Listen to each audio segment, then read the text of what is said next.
Welcome, everybody. Thank you for hanging tight if you did, and thank you for joining us now. We had some technical difficulties. That's Zoom, that's remote meeting. That's what we have to deal with right now. But I am no less excited to have the one, the only Rory Francis, founder of Danio Lab and current president of the Zebrafish Husbandry Association with me today. Welcome, Rory. Thank you for being with us today. Thank you, Ben. It's a pleasure to join you. So yeah, we're here today to talk about zebrafish husbandry, infrastructure, COVID-19, all of it. So with that, Rory, I'm going to go ahead and roll it over to you, and then we'll hit that 17-minute timer. So yeah, just sounds good. If you want to give us a little bit of background and introduce yourself, and then we can get into it. Yeah, so thank you for the introduction, Ben. Like you mentioned, my name is Rory Francis. I founded Danio Lab almost 4 years ago here in Boston, Massachusetts, to provide some new and different services to the zebrafish industry. I'm also president of the Zebrafish Husbandry Association for 2020, which is an exciting, fun group to join. Look us up if you can, and if you're into zebrafish husbandry. And I have been working in this industry in some capacity for, I think, over 20 years now. I think my first role in some form of zebrafish was hand gluing some screen parts together, probably back in 1999, maybe 2000. I'm not sure. It's all kind of a blur. During that time, I worked for another provider in the industry, and we built and installed, I don't know, hundreds of different systems in that time for zebrafish housing. And it was a fun time to travel around and meet all these different people and literally kind of go around the world setting up zebrafish systems. And then kind of transition to more of a customer service and product management type role after that. And then a few years, I left the industry. I was in San Diego. And I found myself on the East Coast after a few years and landed in Boston and was in ad agency role, marketing cruises for retirees, actually. So things like, riverboats in France and stuff like that. And it kind of just started naturally. People found out I was in Boston and could come fix their systems. So eventually kind of transitioned pretty organically, and the next thing I knew, here we are 4 years later, and all working from home and amid these times, with COVID. So it's yeah, that's wild, but it's cool that you've gotten to see and be an integral part of the growth and adoption of zebrafish as a model system around the world. I think that's really cool. Yeah, it was. It's really kind of just lucky timing. For me, it was anything I had ever planned to do with my career. I don't know. I think when I was a kid, I wanted to design sailboats and just be a sailboat racer full time. Who doesn't? Yeah, exactly. I think that's still the goal to retire on. I don't know. Maybe I should just go do that now. But I'm still going to hang my hat on paleontology when I'm done doing whatever it is I'm doing for most of my career. Exactly. So I'm going to go ahead and hit start on our timer here. I know we got started a little late, but now we're into the 17 minutes. So I do want to ask, so you are working from home right now. Yep. So can you tell me a little bit about what has changed? How have you been impacted by COVID-19? What are your day-to-day operations look like now? And what does that look like moving forward? Yeah, so it's very interesting. It's nothing I've ever experienced in my lifetime ever, and I think a lot of us could probably agree with that. I was pretty lucky that Danio Lab has always been based for its, the last 4 years in my home anyway. So I've always had a home office, and however, the majority of our work, 90% of our business is service.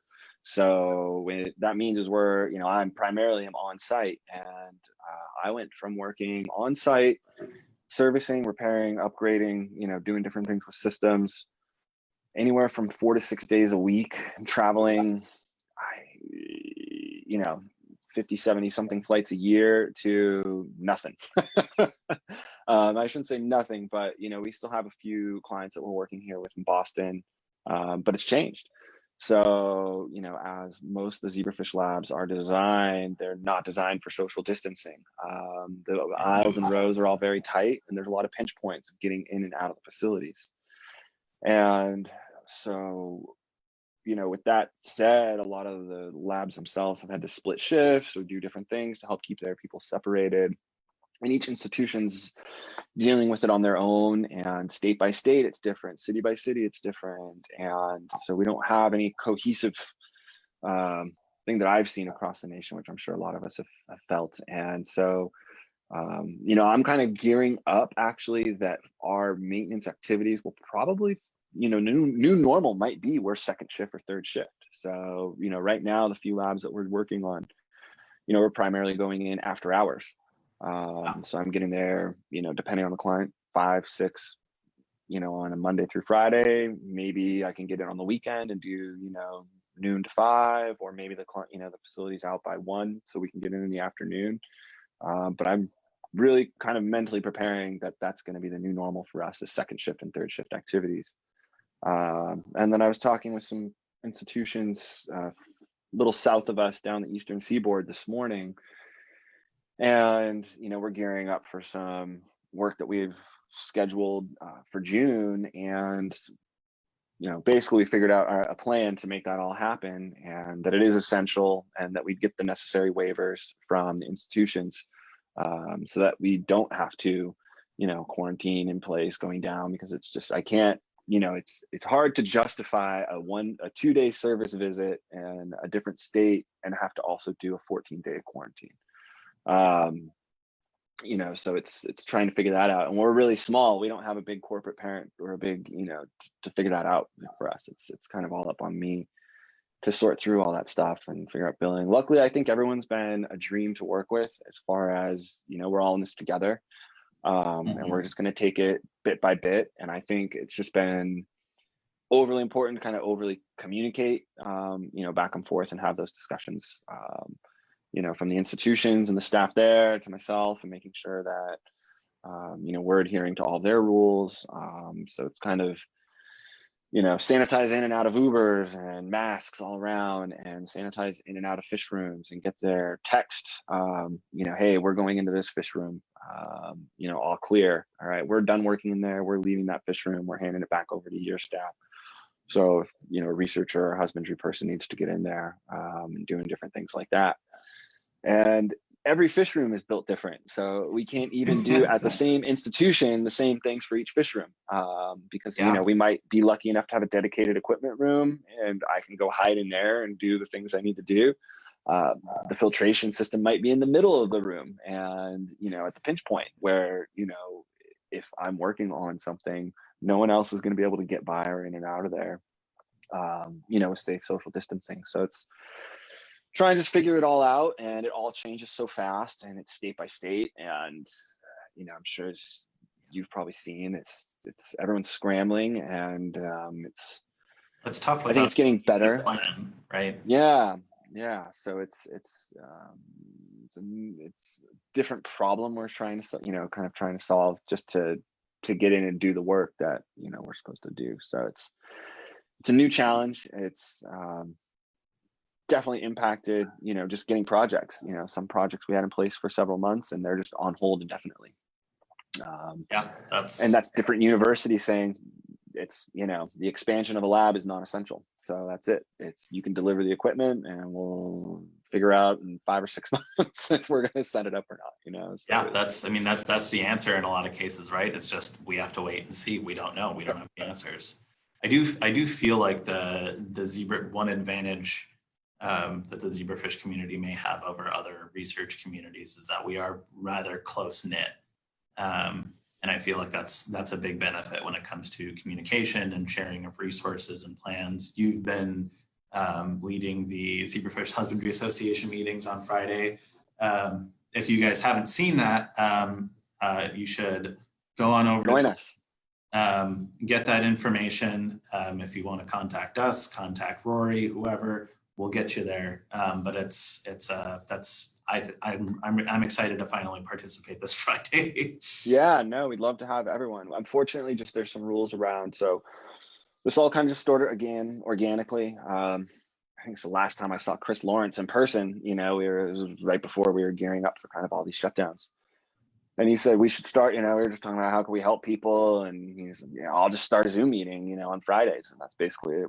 He's set it up. And so we can't publicly share the link and the password, but we can give it to everyone privately because they just have rules about sharing their Zoom info. So we have that, and we can't record the meetings, but we do follow it up. And we've had some great meetings, I think 6 weeks now, which is crazy to think that we've been doing this for 6 weeks. Feels like Groundhog Day every day. But we've had anywhere, I think on average, 20 to 25 people join our Zoom every Friday. And we're on there from 12 p.m. Eastern to 1:30 p.m. Eastern. Again, shoot Ben an email, shoot myself an email, or the ZHA, check Twitter. We'll put some more posts up about it this week, but it's been a great thing just to see people. I was telling Ben before, I was supposed to be at a conference in the Baltic states this week. And so, half all the travel that got canceled, all the fun stuff, the different, all the conferences and meetings that we all look forward to going to, and, seeing all of our friends around the world and our colleagues. And that's just a real treat, part of this job that, now we're missing, so that's like our enrichment for being down in the basement all the time. I feel like it's a little ironic that the people who have to think about enrichment for their fish are now worried about getting enrichment when they're talking about fish and seeing. So it's but it's been great. We've had anywhere from probably half the group. I would say, I don't know, I shouldn't put any real numbers on it, because it kind of varies, but we've had a good chunk of the group each Friday is, I would say, well-established industry experts that could speak on any variety of zebrafish husbandry topics at Wealth, and a lot of people I've worked with for a long time. And then, there's a lot of people that are still new to this industry, or maybe don't necessarily have, they come from a smaller institution and they're kind of trying to figure out, what they're going to do and how best to save their lab or their fish room.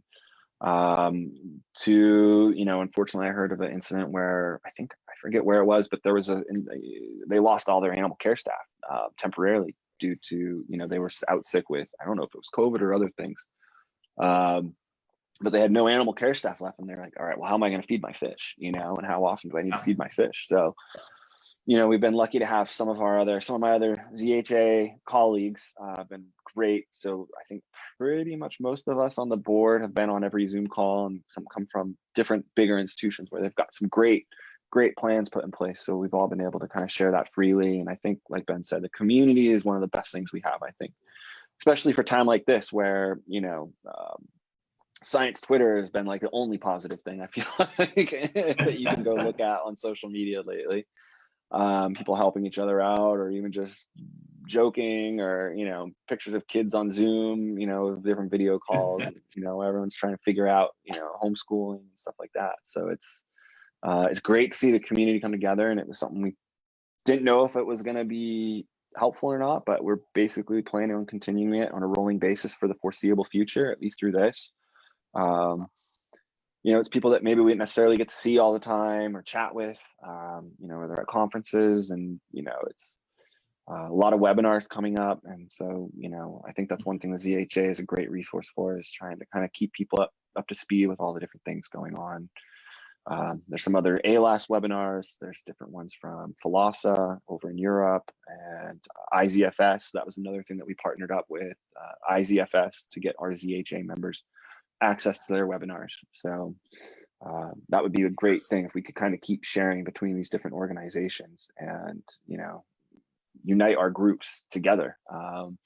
Yeah, a great opportunity. I think that's one thing that I think has been, it's definitely been a silver lining for me, and I hope it's something that sticks, is this, the webinars, the informal meetings, the sharing of resources. I think that's something that we need to have continue, and that, that helps tear down invisible barriers between groups and across the world. And we need to be a cohesive community and accessible community.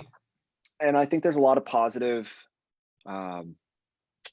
what's the right word? Sorry, I just had it. There's a lot of positive momentum, and I think there's a lot of people that are, approaching this from that standpoint of, how can we use this to drive the right kind of change in our industry. I hate to take advantage of a crisis, so to speak, but in a nutshell, that's kind of what it is. Really, is we're dealing with this, and we're finding there are some shortcomings. And I think one thing Chris has said is, there's any flaws or holes in your program, you found them going through this. And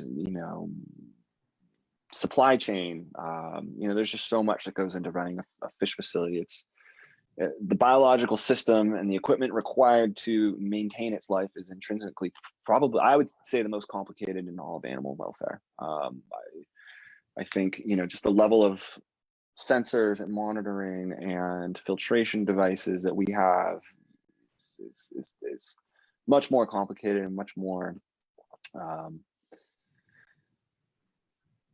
intensive than a mouse room with just racks on racks with blowers on top. So it's just a little different. It's a lot of I feel like a lot of it is inherited experience and knowledge in the field. I mean, there's a lot that is, there's one person who's really good at something, and that's the person you go to that facility for, or somebody at a facility directs you to another facility to talk to them. Like there's, being able to share those resources is super valuable. Yep. And so that's been a good way to kind of share different books that people can, there's some new books out on zebrafish husbandry. There's not a lot that has come from, some of the other typical lab animal science places. So, and that's where the ZHA actually came from. It was originally the New England Zebrafish Husbandry Association, and then they dropped the New England to create the Zebrafish Husbandry Association, which is a truly international organization that was created out of a need for veterinary staff, fish biologists, and husbandry experts to kind of have that area to exchange those ideas. And then we basically latched on to the meeting that aquaneering hosts at the World Aquaculture Society or Aquaculture America conference every February or March, roughly, to have, which grew from a half-day workshop that they started out 15 or 20 years ago, to now partner up with the ZHA and have that be our own, mini conference within a conference, so to speak, but separate kind of from everything else. So it exists in its own biosphere. But I think that's one thing that I would kind of hope out of all this, is that we can really reach out to these other organizations and kind of unite together to help drive this forward. So, there's I've heard people, shipments of food that have gone missing or different things, and they're scrambling to figure out, can I change my diet? And it's, there will be effects to research, but fish will eat anything. They'll get through and they'll be able to, you'll get them back. But it's, or things, we haven't bred our fish in 6 weeks, will they start breeding as soon as we open the doors for the lab? It's a common question, and people kind of itching to get back and do research. And so there's a lot of moving parts and pieces that you kind of never really realize until now, that you kind of take a step back and you can kind of see it all from a more of a helicopter standpoint. And there are certainly some skeletons in the infrastructure closet that have been sort of thrust into the spotlight, and that's, it's good, but we do need to address it. Yeah. I would say, one thing that's probably should be a primary focus is diet. We don't have an open source standardized diet for these fish. And so if you're feeding one brand and you switch to another brand because that's out, there's not necessarily comparable. They might look comparable. They could be made in different countries, different regions. Ingredients get changed country by country because, we have different agriculture department, requirements. In some basic things like that. And that could actually really drive a lot of the other mechanical implications, just if and what a diet is, what kind of waste does it create? Is there slime left on a tank, or does it necessitate changes more frequently than before, or the other way around? The filter chemistry. Exactly. Looking at ammonia, nitrate levels in your system. If you hyperfeed your fish, it create extra flock in your system that you then have to go in and manually get rid of. So there's a lot of different implications that be interesting to I'd love to test it all. I don't have the time or the resources to do all of that work, unfortunately. It's a huge, huge undertaking, I think. Yeah, and I think there are definitely some efforts. I know when I was in Utah, there were some dietary studies that they were undertaking here at the University of Oregon, and then being able to. I mean, it's one thing to do those, but then to actually disseminate the findings too and share them and act on them. And I think I think it's easy as a researcher, especially if you have a really great core facility, to say, well, I don't care about food. I just need fish that lay well. Well, yeah, but I think that we're growing to appreciate, but we still don't acknowledge very readily that diet and husbandry. Oop, there's our time. Diet and husbandry that is a direct impact on your science. That's a direct impact on your behavior, on your gene expression, on all of these things. And if we want to address reproducibility and other things like this, we have to start at a very basic fundamental level of how do we take care of these animals? Yep. No, I think it's interesting to just kind of see what the groups are doing in Europe, a little bit different. I think they're a little ahead of us, and I don't know if I should bite my tongue or not. I think there's a strong desire for the husbandry to be kind of integral to, animal care is integral to research, I think. And I think, from what I've seen, you have, in the US, I've seen every different type of program you can imagine. Large core facilities, centralized infrastructure, excellent staff with tons of fish experience on hand, to everything in between and opposite, so it's shelf rack in somebody's basement that a tech so to help kind of just streamline, if and what we could, it's definitely, a mission of the ZHA, especially to help educate and share that information. It's funny, I get questions all the time. People are very, very worried about not feeding their fish 2, 3, 4 times a day. But the data has been available for 8 years in a paper that was published here in Boston that shows the fish can be fed once a day and it's fine, and there was no dramatic effect of egg-laying behavior or anything like that. So it's funny to see these same questions being asked, and the data has been available for 8 years. So like I said, if we could unite together and have, some valuable baselines, I think that would be a huge benefit to the community, and it could help us, work with the commercial side of different vendors for feeds, filters, things like that. Because it's everything's a little bit different. Well, and now is the time to do it, right? Yep. Absolutely. We're over time here, but I just want to say thank you so much for joining me today, and thank you all for riding along with us here. I think this is definitely warranting of another episode, but I'll talk to the rest of the crew about that. But we can focus in on some narrower topics and maybe bring in another expert or two as well. Maybe we can start a side 17 minutes in science series. But yes, thank you. Everybody be sure to check out the Zebrafish Husbandry Association meetings on Friday. And until next time, stay safe, stay healthy, and we'll talk to you soon. All right. Thank you, Ben. Thank you, everyone. Thanks, Rory. See you guys.